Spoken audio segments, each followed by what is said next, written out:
दादू district काफ़ी पोइते पियल आहे हिन बजट में छा आहे दादू डिस्ट्रिक्ट लाइ तव्हां छा था सम्झो ही बजट ओवरऑल तव्हांखे कीअं लॻी आहे दादू ज़िले लाइ छा था सम्झो? बिस्मिल्लाहिर्रहमानिर्रहीम। दादू डिस्ट्रिक्ट मां सम्झां थो त पोइते नाहे पियल।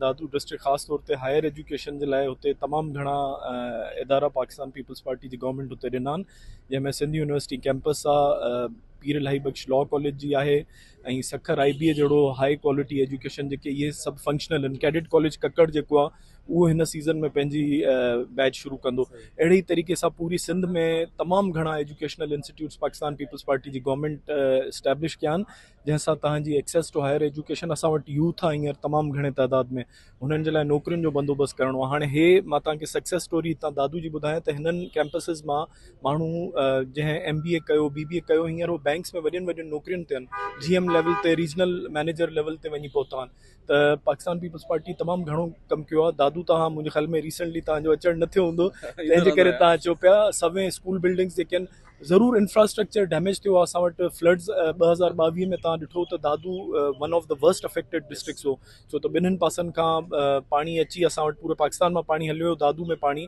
एंड ताईं बीठो, पर उन खां पोइ काफ़ी रिहेबिलिटेशन थी आहे। एशियन बैंक ऐं वर्ल्ड बैंक जी मदद सां काफ़ी रोड इंफ्रास्ट्रक्चर जेको आहे उहो हींअर रिहेबिलिटेट थी वियो आहे। दादू खां जोही वारो रस्तो उहो फंक्शनल थी वियो आहे। मुंहिंजी कॉन्स्टिट्यूंसी में वर्ल्ड बैंक जी हुन सां हिकिड़ो रोड ठहियो आहे जेको तक़रीबन मां चवां थो 100-150 विलेजिस खे डिस्ट्रिक्ट हेडक्वार्टर सां कनेक्ट थो करे।